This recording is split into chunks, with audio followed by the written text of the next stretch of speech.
Este é o CNN Money, o podcast que te ajuda a tomar as melhores decisões. Hoje é terça-feira, 28 de março. Eu sou Thaís Herédia. Vamos juntos pelas principais notícias de economia no Brasil e no mundo.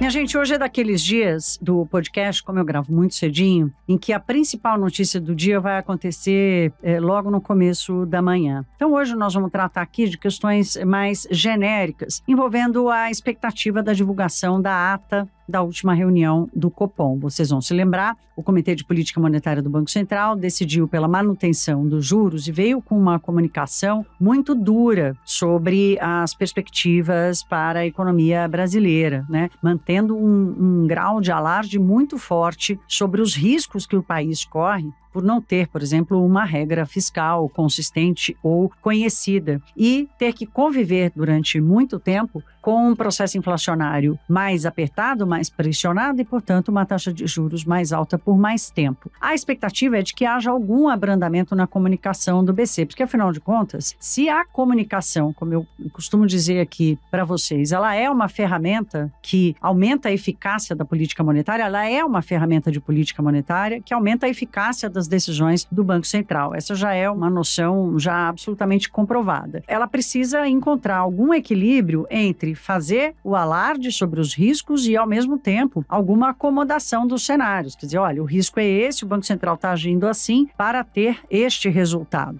O Banco Central pode repetir, inclusive para dirimir um pouco, baixar um pouco a fervura da guerra contra ele mesmo, os diretores do BC podem decidir dar uma abrandada no comunicado, como fizeram inclusive na reunião de fevereiro. A diferença é que lá havia um fato concreto. Fernando Haddad tinha apresentado uma política e um pacote ali de medidas muito mais voltado para a receita do que para a despesa, que é o grande foco do calo, né?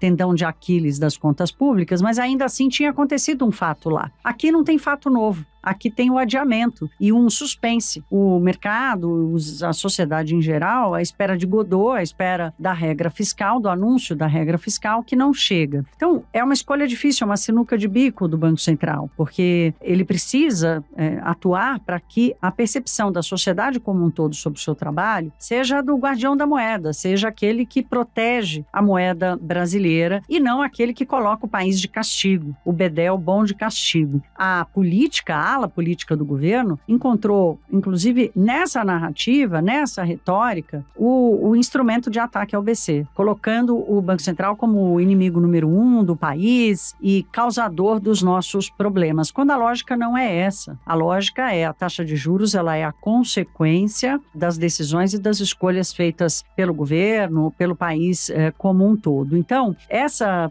comunicação do Banco Central hoje vai sinalizar, por exemplo, inclusive qual o espaço para uma mudança de metas para a inflação. O relatório Focus dessa segunda-feira mostrou que os 4% para a meta é praticamente uma realidade. É nos 4% que está alocada a grande expectativa dos agentes econômicos. E essa relação entre Banco Central e o governo, se vai conseguir abrandar ou não, quanto mais distantes os dois estiverem, mais difícil fica encontrar uma solução que tenha ali bastante racionalidade, especialmente responsabilidade. Quer dizer, a premissa do governo é mudar a meta de inflação para ajudar o Banco Central a baixar os juros. Isso pode ter um efeito contrário, ou seja, o surto inflacionário que o mundo inteiro vive e o país, o Brasil não está sendo diferente disso. Claro que em doses menores, mas a dose do nosso remédio é muito maior. Demanda respostas racionais, como eu disse, responsáveis, e é um debate, por exemplo, que está acontecendo lá fora também. Então, a terça-feira, o evento mais importante dessa terça-feira, por enquanto,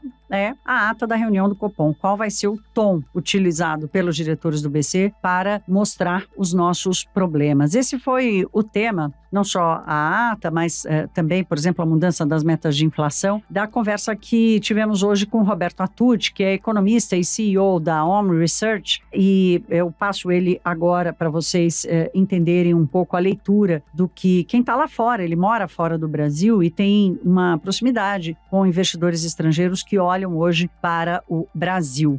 Vamos ouvi-lo. tem algum espaço para ele colocar, como se diz, um ramo de oliveira e dar uma sinalização para o governo de que, olha, ele pode ter um discurso mais duro se for apresentado no arcabouço fiscal e se realmente se puder enxergar, quer dizer, uma estabilidade ou queda da relação dívida-PIB. Eu acho que a temperatura vai continuar alta até lá e como você falou, quer dizer, esperando o Godot, foi a expressão que você usou, mas eu acho que esse é o próximo grande evento do Brasil. Eu acho que até lá, quer dizer, você vai ter narrativa de um lado, de outro e tudo mais, mas o próximo evento, quer dizer, palpável, é a apresentação desse novo marco fiscal, do novo arcabouço fiscal, e eu acho que quanto mais rápido ele for apresentado, todo mundo ganha. Acho que não sei se talvez com o adiamento da viagem do presidente à China seja uma boa oportunidade para, quem sabe, ele se apresentar essa semana. Tucci, a discussão sobre a mudança da meta de inflação já chegou também na Europa, nos Estados Unidos, porque do jeito que elas estão hoje, de 2% lá no hemisfério norte e de 3% aqui no Brasil, seria muito custoso para os países voltarem a ter uma inflação na meta. Como é que você está enxergando esse debate aí fora e como é que ele se relaciona com o que está acontecendo aqui? Aqui tem um cunho político bem mais forte. Aqui tem um cunho político mais forte, mas aqui nos Estados Unidos, por exemplo, tem o Fed, que obviamente é o banco central mais importante do mundo, e alguns diretores do Fed, notadamente aqueles que são conhecidos como os mais duros ou os mais hawkish, eles disseram que não vão reduzir a meta eles não vão aumentar a meta, dos 2% atuais, dizendo que se eles fizessem isso, quer dizer, eles iam jogar o mundo de volta para a década de 70.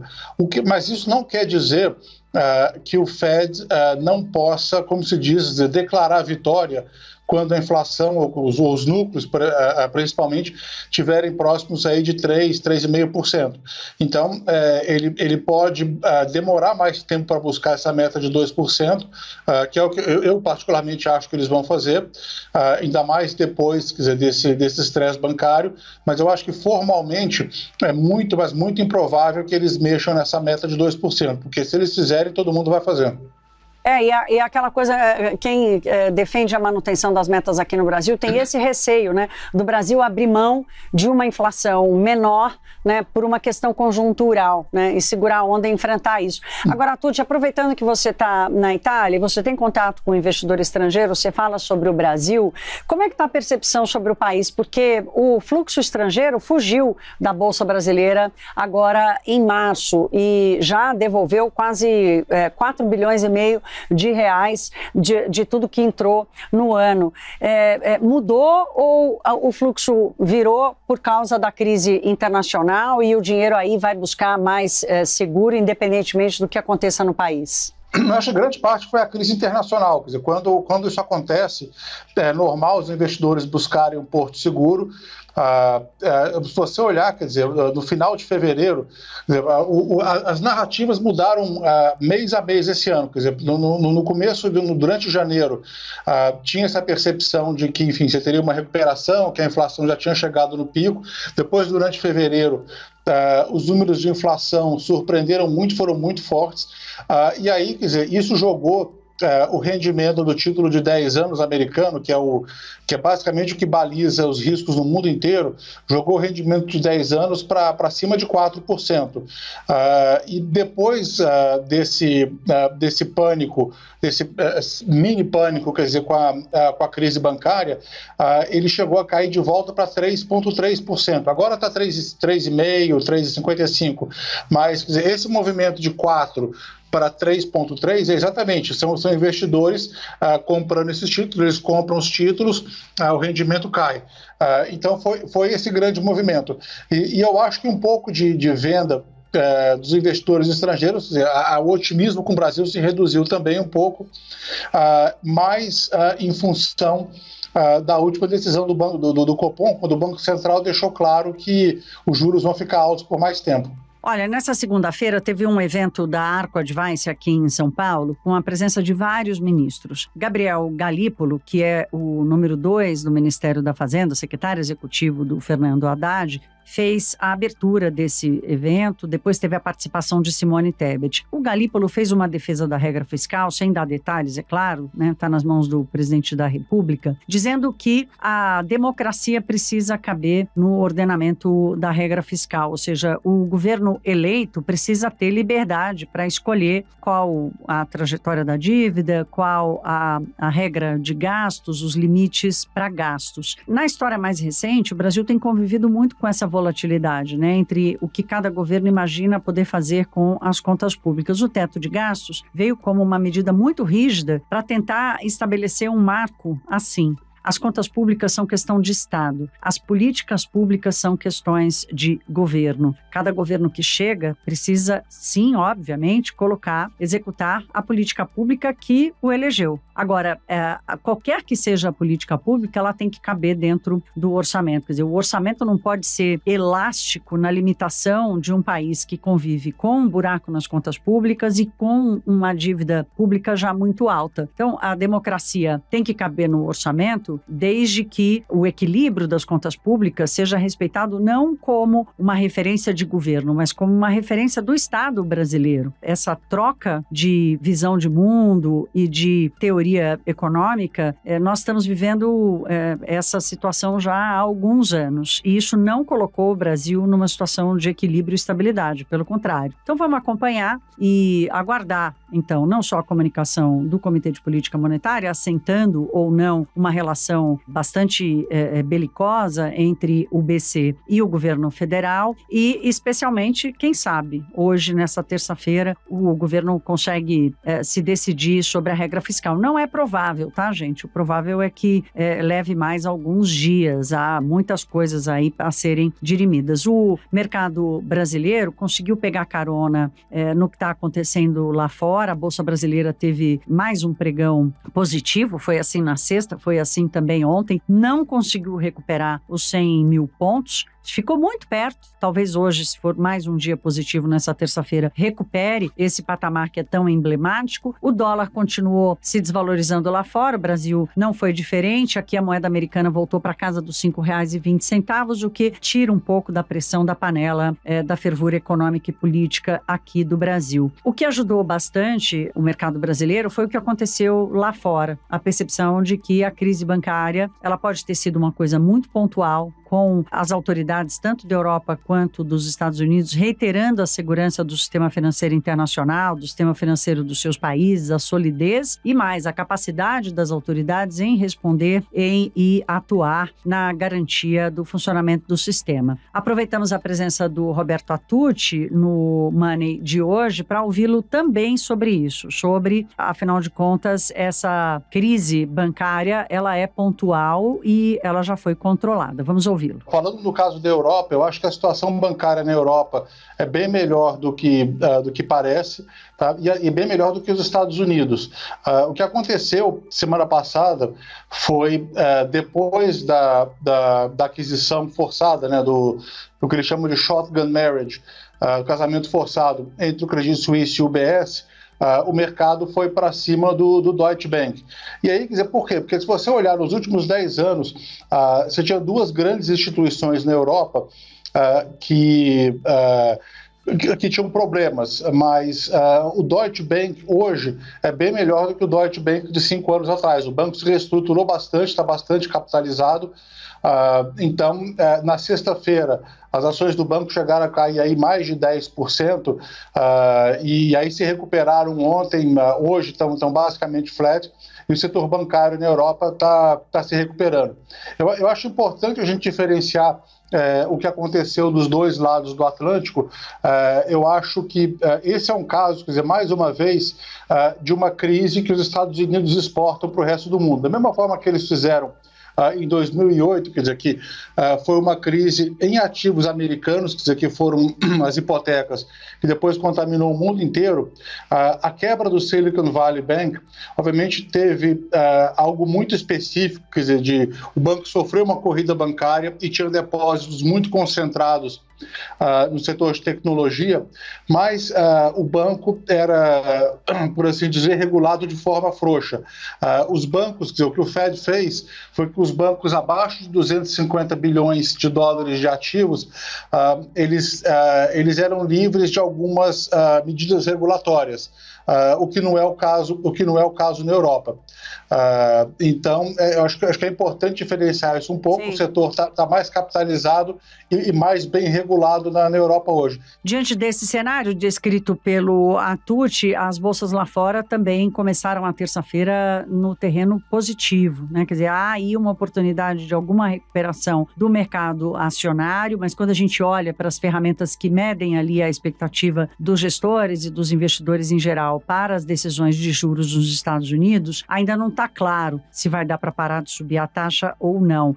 Nós estamos vivendo aquele período em que o mercado e o Banco Central têm uma briga ferrenha ali pela condução dos parâmetros econômicos, né? O Banco Central, preferível que ele se coloque à frente do mercado, né? E não fique refém dele. Essa disputa está em pleno vapor, em plena situação agora no mundo inteiro, e a gente vai acompanhar os próximos capítulos. Não tem perdedor ou ganhador nessa disputa, né? No final das contas, a reação da economia, dos agentes econômicos é influenciada por um ou por outro. O ideal é que haja um consenso, pelo menos no diagnóstico, né? E se há consenso sobre o diagnóstico, o prognóstico fica também mais fácil de ser um ponto comum entre o mercado e os bancos centrais.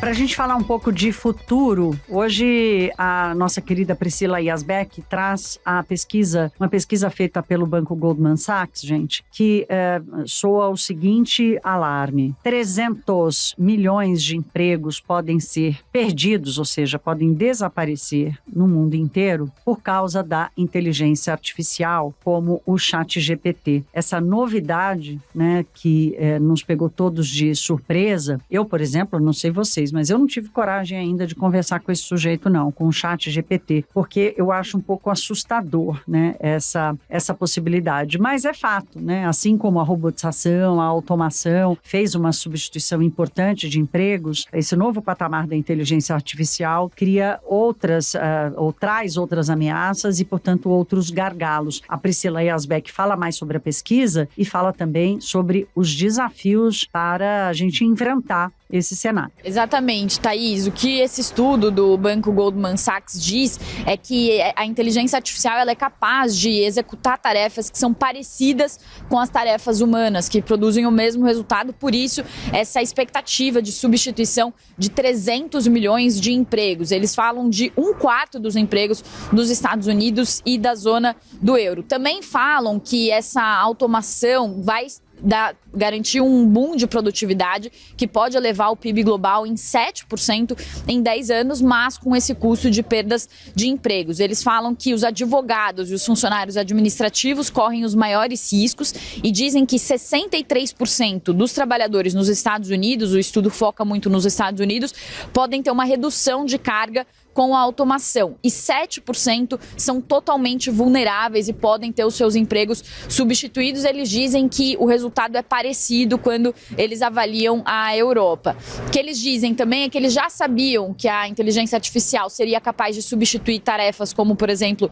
uma declaração de imposto de renda, a avaliação de uma requisição de seguro e também documentar os resultados de uma investigação criminal. Mas, depois da experiência do ChatGPT, também da experiência de mais ferramentas que usam inteligência artificial, eles perceberam que tarefas mais delicadas, como, por exemplo, tomar uma decisão judicial, verificar o estado de um paciente em UTI ou estudar leis tributárias internacionais, também são tarefas que vão poder ser executadas por inteligência artificial. E aí, como você falou, Thaís, existe uma profunda discussão sobre esse assunto. A gente que cobre economia sabe, já faz mais de 10 anos, pelo menos, que essa discussão entra na pauta da economia. deu uma esfriada por causa da pandemia, mas agora, até com o ChatGPT também, o pessoal está começando a falar mais sobre isso. E o que alguns economistas renomados dizem é que aquela visão de que a automação e o avanço da tecnologia traz mais produtividade, com isso todo mundo ganha,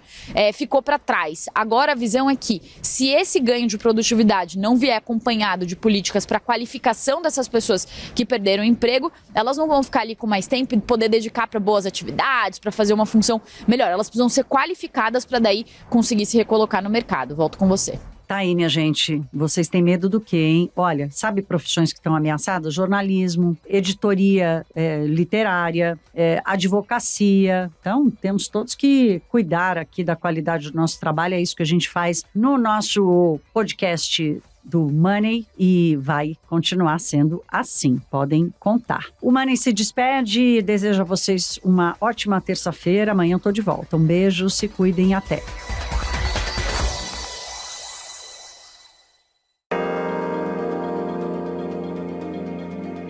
Com apresentação, pauta e coordenação editorial de Thaís Herédia, este podcast é produzido pela CNN Brasil com edição da Maremoto. Produção Larissa Coelho e Tamara Nassif. Edição, sonorização Felipe Gomes.